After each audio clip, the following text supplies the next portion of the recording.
Շնորհակալ եմ մեծարգո նախագահ, մեծարգո վարչապետ, հարգելի գործընկերներ, սիրելի ժողովուրդ։ Նախ ուզում եմ խոսել մի թեմայից լեգիտիմություն խորհրդարանի,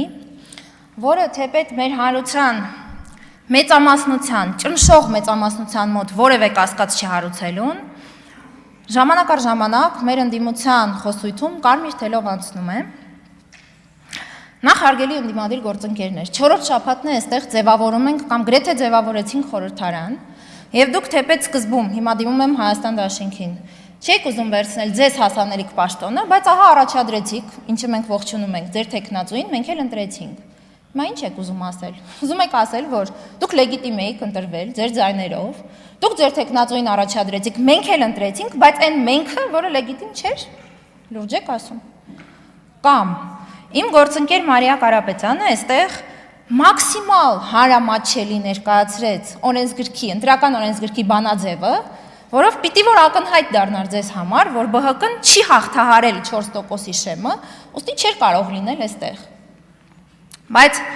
սրանցի զատ, այս բոլորից զատ, ես ուզում եմ մեկ այլ ասպեկտի մասին խոսել։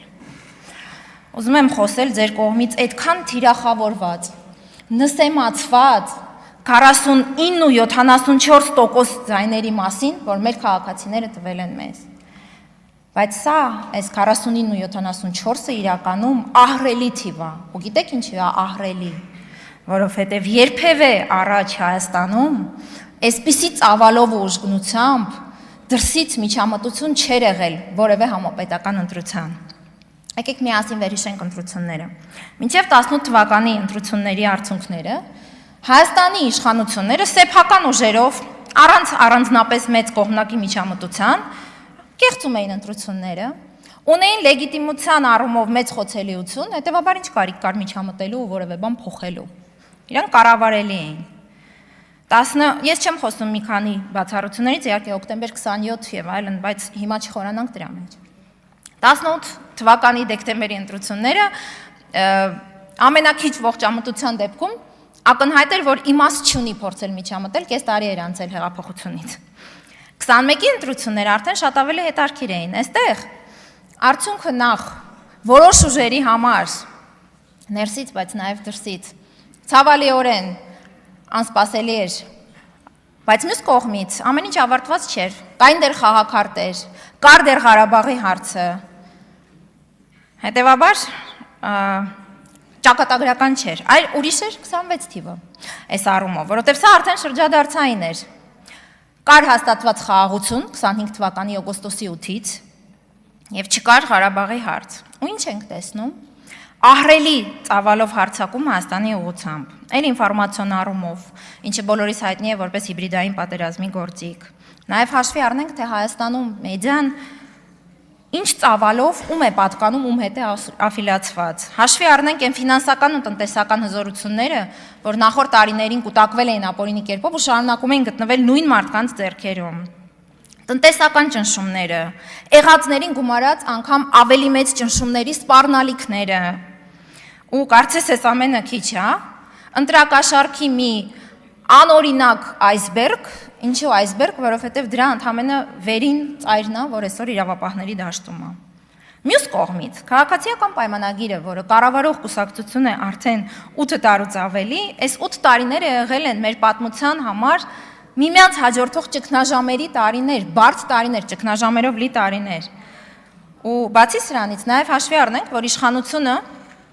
ամեն օր կորցնում է ռեյտինգ։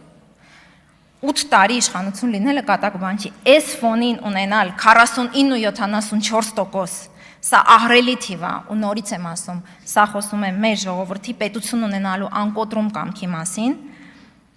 երբ եք վերջապես հաշտվելու սրա հետ։ Հարգելի դաշնակցականներ, օրինակ։ Ու երբ ասում եք, որ այս խաղաղությունը խաղաղություն չի, բարեկեցությունը բարեկեցություն չի, ընտրությունները գողացված եւ այլն, ձեր բոլոր այս խոսույթները գալիս, բախվում ու փշրվում են այս ահռելի 49 ու 74%-ին։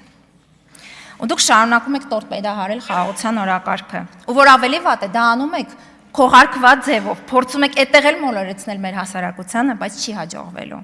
Հիմա այստեղ չի ուժեղ Հայաստանը, բայց ինչ են անում։ Գալիս կանգնում են մի օր ճեպազորից են տալիս, ասում են թրիփը ճանապարհ է, ոչ թե միջանցք։ Իրենց մի գործընկերն էլ, որ այստեղ հանձնաժողովի նախագահի տեխնացու էր, տեղյակ չի լինում այս տակտիկական ադապտացիայի մասին։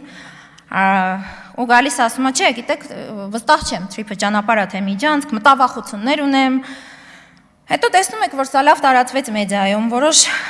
բոնուսներ ձեզ բերեց, մի քանի օրից, էլի գալիս եք ու ասում եք՝ մի րոպե, այն որ ասեցինք թրիփը ճանապարհ էր ոչ թե միջանցք, դա ասում ենք, որովհետև մեզ դրսից էլ են լսում, մեզ այդ խոսույթը պետք է, բայց մի հատ էլ հիշենք, էլի, որ մենք մտավախություններ ունենք։ Հիմա սրա անունը ի՞նչ դնենք։ Կամ Պետրոս Ղազարյանի նախընտրական հարցազրույցում Նարեկ Կարապետյանը ասում է. «Խաղաղության պայմանագիրը մենք չենք փոխելու, ընդհանրապես ավելացնելու ենք երաշխավորների հատվածը»։ Իսկ ի՞նչ է գրած խաղաղության պայմանագրում։ Գրված է, որ Հայաստանն ու Ադրբեջանը ճանաչում են միմյանց տարածքային ամբողջականությունը Ալմատիի հռչակագրի հիման վրա, որ չունեն ու չեն ունենալու տարածքային պահանջներ միմյանց հանդեպ։ Ու հրաշալի գիտեք, որ Տիգրան Աշենը չի մտնում Հայաստանի Հանրապետության միջազգայինորեն ճանաչված տարածքի մեջ, բայց իմանալով, որ նախընտրական շրջանում իմանալով, որ խաղաղության պայմանագիրը ընդունելի էր հանրության կողմից, ասում եք չենք փոխելու։ Իսկ այսօր երեք այստեղ վարչապետին հարց է ուղղում Նարեկ Կարապետյանը ու ասում. «Սիրելի Տիգրան Աշենցիներ, եկեք միասին պաշտպանենք ձեր տները, քաղաքացիական պայմանագիրը հանձնում է»։ Հիմա սա ի՞նչ է։ Ինչ անվանենք։ Կամ ձեզնից, ով էր ձեր падգամավորներից, հարգելի Հայաստան դաշինք, այստեղ բաներ արել, կպել էր ու չէր պոկվում Իրանի մտահոգություններից։ Բացատրում ենք, ասում ենք, որ մեր գործընկեր Իրանի հետ մենք մշտական կապի մեջ ենք, բոլոր հարցերին պատասխանում ենք, նաև թրիփ նախագծից ուղղակիորեն առանձին, բայց թրիփի արդյունքում ստեղծվելու է Պարսից ծով, Սև ծով երկաթուղային կապը։ Արձագանքի ժամանակ էլի շարունակում եք ինչ-որ մտածածին պաշտոնյայի անուն եք տալիս, այսինքն մտածածին մեջ վերում եք անում ինչ-որ զինվորականից Իրանի։ Սա ում շահերն է սպասարկում, հարգելի գործընկերներ։ Կամ այստեղ Արեգա Հովսեփյանը ասում է կախվածությունը մեկ կենտրոնից հղի է ռիսկերով, դու միշտ պիտի ունենաս դիվերսիֆիկացիա, առավել եւս տնտեսական, ու նույն ուժի ներկայացուցիչները, երբ Հայաստանը փորձում է դիվերսիֆիկացնել իր արտահանումը,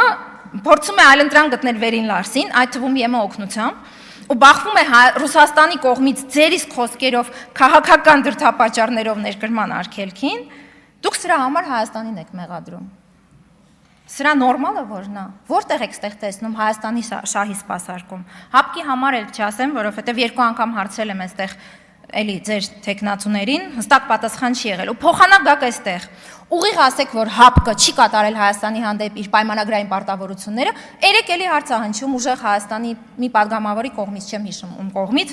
վարչապետին ասում է 21-26 թվականների ձեր ծրագրում ՀԱՊԿ կար, հիմա չկա, ՆԱՏՕ եք գնում։ Սենց եք դուք տեսնում Հայաստանի շահի սպասարկումը, հարգելի գործընկերներ։ Ինչևէ, մեր պետությանը, սիրելի քաղաքացիներ, օդ ու ջրի պես անհրաժեշտ են իրապես քաղաքական, իրապես հայաստանացին, ոչ դրսածին օրակարգեր սպասարկող քաղաքական ուժերը միավորներ։ Ու այս առումով գնդակը նորից մեր դաշտում է, մենք ենք ձեր քվեով օժտված կառավարող ուժը, ու ձեր իսկ պահանջով պարտավոր ենք լինելու շարունակել տարբեր ժամանակահատվածներում դանդաղ ընթացած բարեփոխումները, որ հաջորդ ընտրություններին չունենանք նորից իրավիճակ, երբ փոխանակ ներսում կուսակցությունների միջև պայքարի ունենանք բառացիորեն ինքնիշխանության համար մակարում։ Թեպետ բոլոր դեպքերում վստահ եմ, որ ինչպես 18-ին, 21-ին, 26-ին մեր ժողովուրդը, որը իր ինքնիշխանության ու ժողովրդավարության համն առել է, այլևս չի ցանկանալու վերադառնալ ենթակայության ու ժողովրդավարական հետընթացի։ Մեծարգո վարչապետ, ձեր առաջնորդությամբ կառավարությանը, ձեզ ու մեզ կամք ու իմաստնություն ձգտելու լինել առավելագույնս մոտ նրան, ինչին արժանի է մեր ժողովուրդը ու մեր պետությունը։ Շնորհակալ եմ։